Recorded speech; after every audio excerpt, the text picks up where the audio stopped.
Bonjour, c'est Corinne. Vous écoutez un épisode hors série de Remarquable, l'histoire et l'art en balade, réalisé pour le Podcaston 2024. Bonne écoute!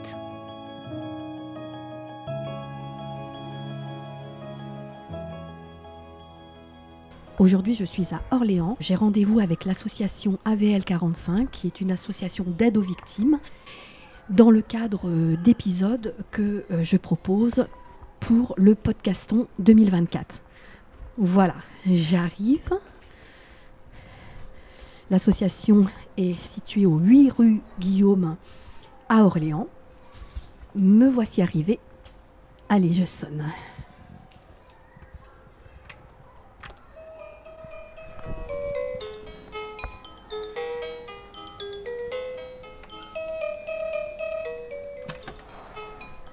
Bonjour. Bonjour Corinne. J'ai rendez-vous avec Aurore Dumain. Eh bien oui, nous t'attendions. Je t'en prie. Merci. Donc vous l'avez compris, aujourd'hui je ne vous parle ni d'histoire, ni d'art, ni de patrimoine, mais d'une association remarquable. Alors pour la petite histoire, c'est Chantal, ma cousine, qui m'a demandé si je pouvais réaliser ces épisodes pour le Podcaston. Elle travaille dans cette association depuis quelque temps. Et d'ailleurs, vous l'avez entendu en tout début d'épisode, puisque c'est elle qui m'a accueillie et ouvert la porte.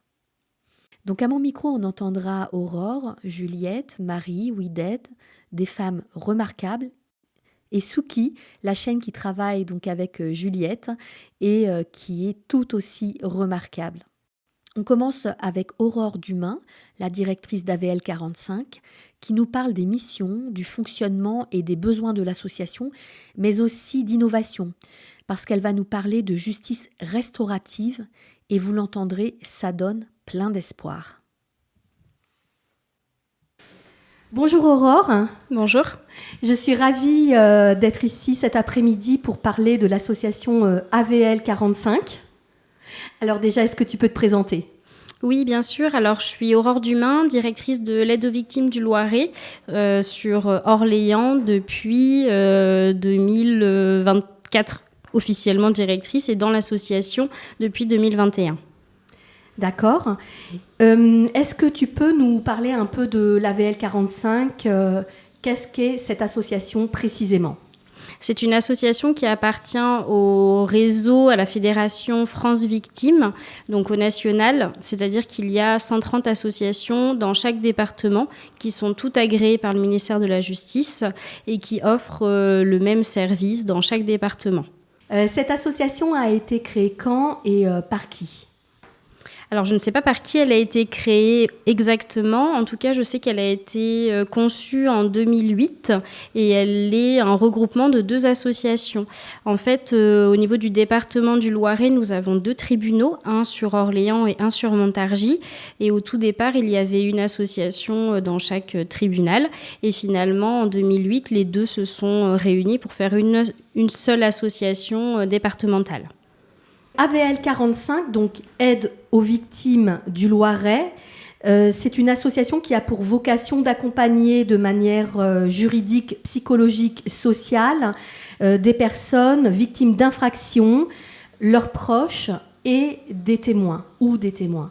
Qu'est-ce que tu peux me dire de plus pour bien nous présenter cette association, ses missions et la manière dont vous intervenez ? Oui, donc tout à fait, tu as raison. On propose un accompagnement pluridisciplinaire. Nous avons 3 juristes à l'heure actuelle qui sont sur le département, une assistante sociale, 2 psychologues à mi-temps, une personne au secrétariat et une directrice. Après, nous avons des stagiaires qui viennent et qui font certaines missions plus courtes en général. On propose un accompagnement du coup psychologique, c'est vraiment un soutien au moment précis pendant la procédure pénale. On essaye toujours de suivre ces moments-là, donc avant procès, après procès, avant ou après dépôt d'une plainte. L'accompagnement social, parfois il intervient avant même qu'il y ait une plainte, parce que la question de où est-ce que je vais aller ce soir si je dépose plainte contre mon mari violent peut se poser, peut être un frein. Donc, on a vraiment cette assistante sociale qui est présente. Et tout ce qui est juridique, ça va être l'explication de la procédure, ce que c'est une plainte, comment se passe un procès, qui sont les personnes présentes et la suite de la procédure. On va préciser que cette association est d'accès totalement gratuit et évidemment garantit la confidentialité. C'est évidemment un point très important, j'imagine. Oui, tout à fait. Les personnes qui viennent nous voir, on leur garantit cette confidentialité qui est primordiale pour les personnes. Et puis, cette gratuité qui permet à tout à chacun de pouvoir bénéficier de nos services. Qu'est-ce que représente AVL 45 en quelques chiffres ?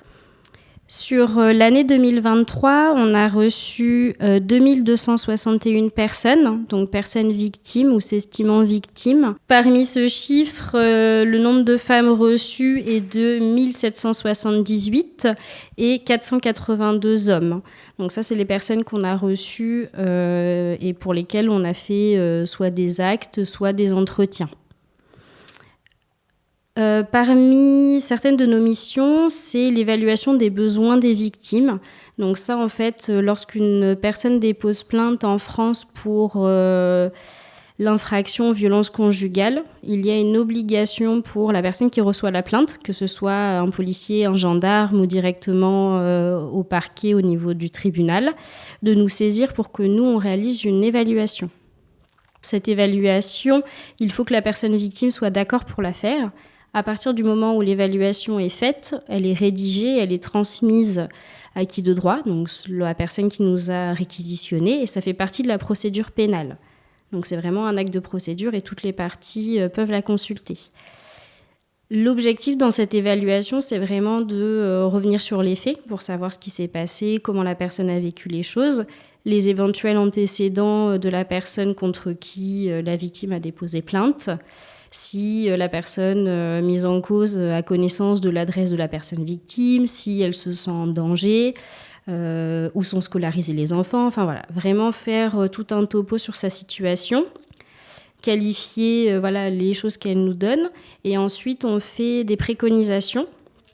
Dans ces préconisations, on peut solliciter des dispositifs de protection et d'autres actes de procédure. Donc nous, on les sollicite et ensuite au parquet et au niveau de la justice, ils décident de nous suivre ou de ne pas nous suivre. Donc ça, en général, on est plutôt suivi dans les préconisations qu'on fait parce qu'on a un lien étroit avec le parquet, on est souvent en communication avec eux. Et sur l'année 2023, on a eu 792 demandes d'évaluation. D'accord, alors on va revenir un petit peu plus tard sur les violences conjugales, parce que tristement évidemment, mais c'est quelque chose dont on parle de plus en plus et qui est vraiment présent dans notre société. Donc on va y revenir tout à l'heure, mais pour bien comprendre, qui peut saisir l'association et dans quel cas on peut vous saisir ? Toute personne qui s'estime victime peut faire appel à nous, que ce soit une personne mineure, majeure, qu'elle soit homme ou femme. Donc ça, il n'y a pas de distinction. On accompagne vraiment toutes les personnes victimes. Que ce soit un collégien qui est victime de harcèlement scolaire, une femme qui a été victime de vol dans la rue, ou un homme qui s'est fait agresser sexuellement dans l'enfance ou là récemment peut nous solliciter. Donc c'est vraiment très large dès l'instant que la personne est ou se considère victime. Oui, tout à fait. La personne n'a pas besoin d'avoir été victime là dans l'immédiateté. Ça peut être il y a plusieurs années ou être dans le présent là actuellement. Et de quelle manière donc ces personnes saisissent l'association ? Elles peuvent nous contacter directement au standard. Donc ça, c'est un bon pourcentage des personnes qui appellent directement, soit parce qu'elles en ont entendu parler, soit parce que leurs avocats leur ont conseillé de nous appeler, ou les forces de l'ordre. Elles sont aussi orientées directement sur notre service par les policiers et les gendarmes. Il faut savoir que comme on est agréé par le ministère de la Justice, on apparaît sur toutes les plaintes. Donc dès que la personne dépose plainte en gendarmerie ou en commissariat, au bas de la page, il y a les coordonnées de l'aide aux victimes. Tu en as déjà parlé précédemment, mais est-ce que tu peux nous décrire plus précisément quelles sont les missions d'AVL 45 ? Alors, nos missions, c'est vraiment d'accompagner et d'écouter toutes les personnes qui sont victimes d'infractions pénales. Donc, on va les informer sur la procédure. Ça va plutôt être réservé aux juristes. L'accompagnement à la plainte, parfois, et le suivi de la procédure lorsque la personne est indemnisée ou lorsque la plainte est classée sans suite. Au niveau social, ça va être de constituer les dossiers pour faire des demandes de logement ou pour des prestations sociales. Du côté des psychologues, ça va être l'accompagnement psychologique et le soutien, que ce soit des proches ou des victimes directes. On organise également des groupes de parole en collaboration avec le conseil départemental du Loiret. Ça a lieu sur 2 années. Et plus globalement, on propose des interventions auprès des entreprises et des partenaires pour les informer sur nos missions spécifiques, les dispositifs de protection qui existent pour les personnes victimes, et puis sur les violences intrafamiliales de manière générale. Aurore, je voulais maintenant que l'on parle plus précisément des violences faites aux femmes, parce que j'ai vu sur votre site internet que vous faites un focus sur les violences conjugales, où vous expliquez finalement les différents types de violences. Lorsque l'on pense aux violences conjugales, on pense en premier lieu en général aux violences physiques. Et sur le site, vous évoquez les violences financières, les violences sociales.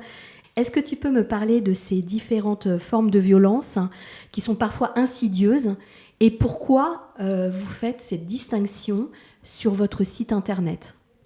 On a trouvé ça important de vraiment faire cette distinction, comme tu dis, parce que oui, dans les médias, la plupart du temps, on va avoir violence faites aux femmes qui va être assimilée à un bleu ou à une blessure physique. En tout cas, on voit directement que la personne a été violentée parce qu'elle a un œil au beurre noir, parce qu'elle a le bras cassé, alors que la plupart des personnes qu'on reçoit à l'heure actuelle à l'aide aux victimes, souvent les violences physiques, elles arrivent dans un second temps. Par contre, la violence qui est tout le temps présente, c'est ce qu'on appelle la violence psychologique. C'est celle qui va vraiment sceller l'emprise. Cette violence psychologique, elle se voit moins de fait, et puis elle est plus difficilement prouvable devant les tribunaux parce que c'est quelque chose d'insidieux, quelque chose qui est caché. Au niveau des violences sociales, par exemple, je me souviens d'une personne qui n'avait pas du tout le droit de sortir ou voir des amis. Lorsqu'elle sortait du travail, ses horaires, elles terminent à 17h, il y a 10 minutes de trajet pour rentrer à la maison. Donc de fait, si à 17h15, elle n'est pas là, c'est qu'il y a un problème. Et automatiquement, son conjoint l'a harcelée pour savoir où elle était, ce qu'elle faisait et pourquoi elle n'était pas à l'heure. C'est vraiment une violence que les personnes ont du mal à identifier parce que les personnes victimes, alors je dis souvent elles parce que dans les statistiques, la plupart du temps, la personne victime est une femme et puis la personne auteur est un homme, c'est un fait, même si on accueille les hommes et les femmes victimes. En tout cas, ces femmes victimes souvent disent que leurs compagnons s'inquiètent pour elles, qu'ils veulent être sûrs que tout se passe bien, qu'elle n'ait pas de problème sur le trajet. Alors qu'en fait, nous, on voit très bien de notre regard de professionnel que c'est pas du tout ordinaire que quelqu'un soit autant derrière la personne, à la fliquer, à savoir pourquoi elle est en retard, ce qu'elle faisait. Et si elle n'a pas de réponse à lui donner, ou en tout cas d'arguments valables, des violences physiques peuvent arriver. Donc c'est important d'insister sur ces types de violences, on va dire invisibles, parce que, les victimes ne sont pas conscientes, et parce que, immanquablement, c'est l'escalade, c'est l'engrenage qui amène à la violence physique au final. Alors elle n'est pas forcément plus grave, mais en tout cas elle est plus visible et c'est là où finalement les affaires éclatent. Oui, c'est bien ça. Souvent, les personnes qui vont aller déposer plainte, c'est parce qu'il y a eu une violence physique ou alors c'est la violence physique de trop qui fait qu'on arrive pour déposer plainte au commissariat ou en gendarmerie. Et puis quand on fait un petit peu l'historique avec la personne en entretien, on se rend compte que c'est pas la première fois. Ou en tout cas, si c'est la première fois que c'est une violence physique aussi violente, il y a eu d'autres faits avant. Ça veut dire que les personnes qui vous saisissent pour violence conjugale, c'est forcément pour des violences physiques et c'est en parlant avec elles que vous estimez, que vous vous rendez compte plutôt que qu'il y a eu d'autres violences auparavant. Je veux dire par là, elles ne viennent pas pour finalement des phénomènes d'emprise où elles sont empêchées par leur conjoint, ou quand même ça arrive, ce genre de choses. Ça peut arriver qu'on ait des personnes qui viennent nous voir parce que justement elles sont dans un phénomène d'emprise, mais généralement elles ne s'en rendent pas compte. Et c'est aussi ce qui fait que l'emprise perdure et que ça peut continuer. Après, honnêtement, voilà, quand on va dans un commissariat et qu'on dit qu'on est seulement victime, entre guillemets, gros guillemets, de violences psychologiques, parfois, la plainte n'aboutit pas, la plainte n'est pas prise, alors que concernant les violences physiques, c'est plus fréquent que la plainte soit prise. Ouais. On a encore ce souci dans certains commissariats ou certaines gendarmeries où les plaintes ne sont pas prises au sérieux, ou alors on oriente la personne sur une main courante. Même si voilà, les choses avancent, les choses bougent, le fait que ça soit de plus en plus médiatisé aussi, ça nous permet de mieux prendre en considération le phénomène. Mais il y a encore des cas où les personnes n'arrivent pas à déposer plainte. Alors si je t'entends bien, il y a 2 axes là. Il y a un premier axe qui est sur la sensibilisation auprès du grand public pour que les personnes victimes se rendent compte qu'elles sont victimes, même si elles ne sont pas, j'allais dire, encore battues. Et puis un deuxième axe qui est la sensibilisation des professionnels pour justement qu'elles prennent en compte, et notamment les services de police, mais peut-être d'autres professionnels aussi, qu'elles prennent en compte en fait en considération ces phénomènes et qu'elles puissent être alertées et rediriger ces victimes vers vous. C'est sûr qu'on a un gros travail de sensibilisation déjà, oui, du grand public parce que, comme je te le disais tout à l'heure, les médias mettent vraiment en avant les violences physiques uniquement. C'est pour ça que nous, voilà, on essaye de montrer sur notre site internet et par nos différents posts qu'il n'y a pas que cette forme de violence conjugale. Et puis, voilà, toutes les forces de l'ordre. Donc, on organise des sessions d'information et de sensibilisation auprès de ce public aussi professionnel.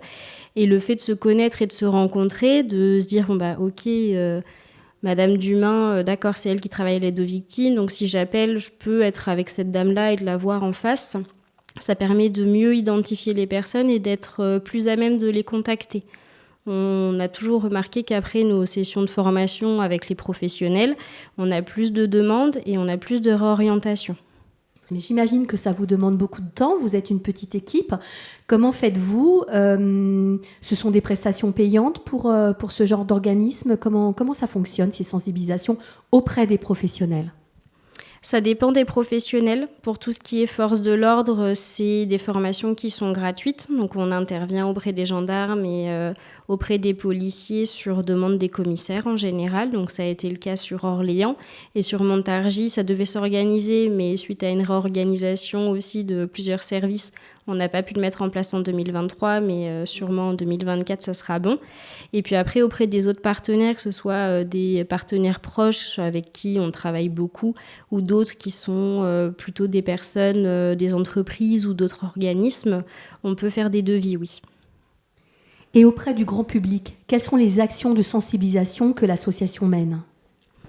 On a eu, en lien avec la justice restaurative, plusieurs sessions de ciné-débat. Donc, il y a eu un film qui est sorti l'année dernière, « Je verrai toujours vos visages », qui a parlé à tous les professionnels qui font de la justice restaurative en France parce qu'il est très proche de notre quotidien et c'est vraiment comme ça qu'on conçoit le travail. On avait l'impression finalement au grand écran de voir des collègues et pas des comédiens. Donc on a pu le dire aux personnes qu'on accompagne, voilà, ce que vous avez vu dans le film, c'est pas Hollywood, c'est vraiment la réalité en France et je pense que ça a permis de mieux connaître cette modalité et de sensibiliser le plus grand nombre également. Est-ce que tu peux nous dire précisément ce qu'est la justice restaurative ? La justice restaurative, dans l'idée, il faut qu'elle vienne en parallèle, en fait, de la justice pénale ou à la place, dans certains cas, de la justice pénale. L'idée, c'est vraiment de prendre l'infraction comme quelque chose qui intéresse tout le monde et la société et de régler les conflits ou en tout cas d'apaiser les conflits entre les victimes, les auteurs et la société. Donc il n'est pas question de se rencontrer seulement pour dire oui, tu m'as fait du mal et tu es quelqu'un de mauvais. Et de l'autre côté, bah oui, je suis désolée, je t'ai fait du mal et je suis vraiment pas quelqu'un de bien. Mais vraiment de pouvoir parler des ressentis, des conséquences également de l'acte qui a été commis et de ensuite comment est-ce que ça s'est passé, comment on a vécu les choses. Alors, ça me paraît formidable. Oui, ça l'est. Ça fonctionne bien? Oui, au niveau des retours qu'on a en France, alors ils ne sont pas très nombreux parce que c'est vraiment une modalité qui prend du temps et de l'argent aussi. Donc forcément, ça freine beaucoup d'organismes. Effectivement, on n'a eu aucun retour négatif de personnes qui ont participé à des modalités de justice restaurative. Donc c'est en plein développement, ce genre d'action? Oui, c'est en développement déjà au niveau français et puis aussi au niveau de l'Europe. C'est vraiment une question qui est au cœur des préoccupations actuelles. Et puis je reparle du côté financier, par exemple, on se rend compte qu'une mesure de justice restaurative est beaucoup moins coûteuse qu'une peine de prison. Donc si les autorités regardent un petit peu plus loin et veulent creuser la question, ils vont vite se rendre compte que c'est plus agréable et plus avantageux pour eux finalement de financer de la justice restaurative que d'ouvrir des places de prison. Oui, c'est vraiment très intéressant parce que la personne autrice de l'infraction, c'est une manière aussi, j'imagine, pour elle de se rendre compte et de ne pas récidiver, ce qui n'est pas forcément le cas des personnes que l'on met en prison. En tout cas, c'est un vrai problème. Alors c'est tout à fait juste ce que tu dis. On se rend vraiment compte qu'il y a un impact sur la récidive alors que la détention ne permet pas de baisser la récidive, même si c'est l'une des principales missions des centres pénitentiaires, ça ne fonctionne pas. On n'a pas de baisse de récidive à ce niveau-là. Par contre, en justice restaurative, étant donné qu'on met vraiment tout le monde sur le même piédestal, tout le monde est sur la même égalité, ça permet de mieux se rendre compte des choses et de prendre plus de considération pour la personne victime et parfois pour la personne auteure du côté de la personne victime. Vous êtes un des rares centres à mettre en place ce genre d'action? Vous êtes précurseur, on peut dire? Alors oui, sur le Loiret, il n'y a pas d'autres structures qui le mettent en place. Donc il y a vraiment l'aide aux victimes du Loiret. On s'est associé sur Montargis avec un service de la PJJ, donc Protection judiciaire de la jeunesse. Eux, ils ont des auteurs qui sont mineurs.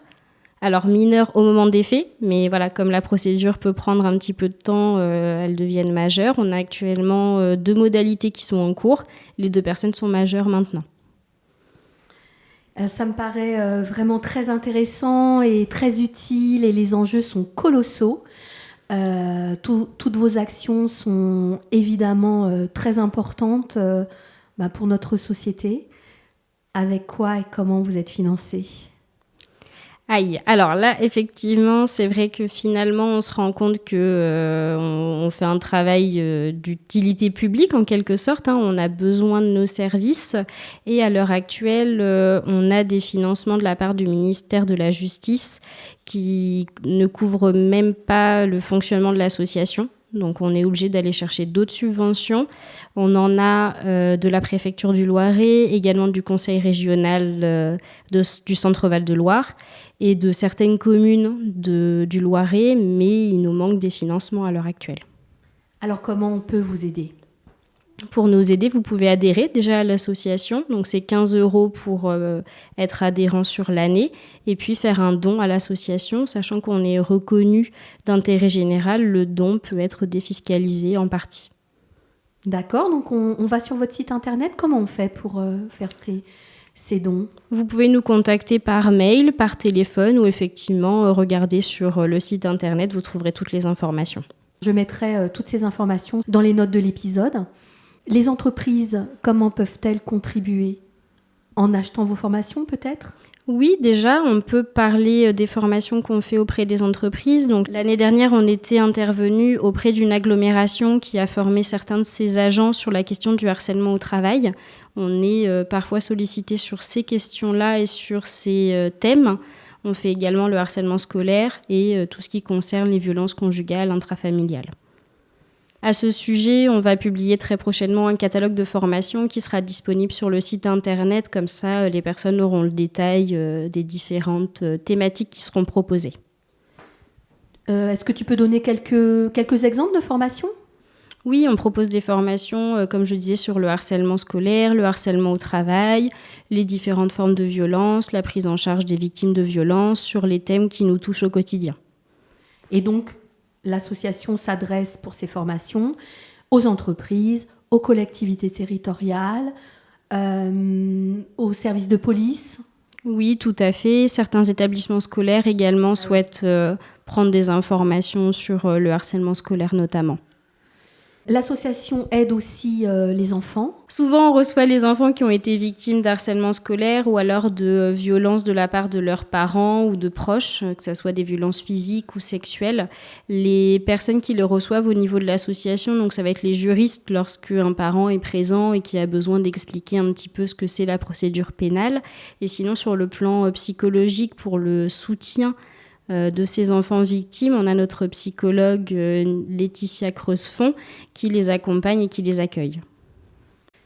Aurore, tout à l'heure, tu nous as parlé des groupes de parole qui sont donc mis en place au sein de l'association. Est-ce que tu peux développer ? Oui, en effet, on a mis en place des groupes de parole en collaboration avec le Conseil départemental du Loiret dans le cadre de la stratégie Taquet. Malheureusement, ça s'est arrêté fin 2023 en décembre. On ne sait pas si ça va être reconduit sur l'année 2024, mais on aimerait bien parce qu'il y a eu un petit succès quand même sur ces groupes de parole et les personnes ont pu dire qu'elles avaient apprécié partager du temps en groupe. Petite anecdote, du coup, sur le groupe d'Orléans, elles ont pu créer un groupe WhatsApp sur lequel elles continuent d'être en relation entre elles et elles organisent des petits temps. Oui, alors on en parlera tout à l'heure avec deux personnes qui ont bénéficié des services de l'association, qui vont certainement nous parler de ces groupes de parole. Merci Aurore. Est-ce que tu as des choses à préciser ou à compléter avant que l'on se quitte ? Je t'en prie, non, pas particulièrement, mais voilà, vraiment insister sur le fait que les violences, c'est pas forcément que physique, il faut être attentif aux uns, aux autres, aux personnes qui nous entourent, parce que parfois, voilà, quelques petits indices mis bout à bout peuvent nous faire comprendre que la personne vit des violences conjugales. Oui, je pense que c'est important vraiment de faire passer le message et j'espère que ce podcast y contribuera aussi. En tout cas, merci. L'association fait vraiment un travail remarquable et j'espère que cet épisode, dans le cadre du podcaston, permettra de donner à AVL 45 beaucoup plus de visibilité. Merci Aurore. Merci à toi. Dans les notes de l'épisode, vous aurez tous les liens pour obtenir plus d'informations, pour soutenir l'association ou encore pour la suivre sur les réseaux sociaux. Je vous donne rendez-vous demain pour écouter le récit de We Dead qui a été pris en charge par AVL 45. À demain!